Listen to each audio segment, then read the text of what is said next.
વિક્રમ ઠાકોરની નારાજગી વચ્ચે હવે 300 જેટલા કલાકારોને વિધાનસભાની કાર્યવાહી નિહાળવા માટે આમંત્રણ આપવાનો નિર્ણય કરાયો। 27 માર્ચે ગુજરાતી ફિલ્મ અને સાંસ્કૃતિક ક્ષેત્ર સાથે સંકળાયેલા કલાકારોને વિધાનસભામાં કાર્યવાહી નિહાળવા માટે પધારવા આમંત્રણ અપાશે। આ જવાબદારી અભિનેતા અને પૂર્વ ધારાસભ્ય હિતુ કનોડિયા તથા ભાજપ સાંસ્કૃતિક સેલના ઇન્ચાર્જ જનક ઠક્કરને સોંપાઈ।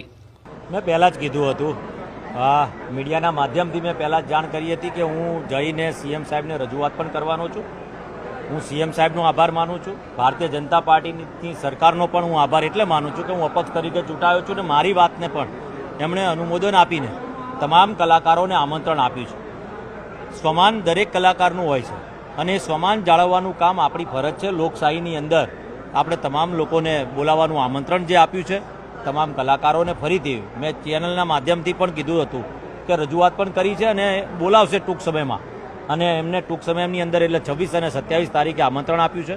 તમામ કલાકારોને પણ હું આમંત્રિત કરું છું કે આપ બધા જ આપ આવો, પધારો અને વિધાનસભા ગૃહની અંદર વિધાનસભા કેવી રીતના ચાલે છે અને પ્રજાના પ્રશ્નોને કેવી રીતના વાચા આપવાનું કામ થાય છે એને નિહાળીને તમામ લોકોને આમંત્રિત કરવાનું જે કામ કર્યું છે તે બદલ હું સરકારનો પણ આભાર માનું છું। 27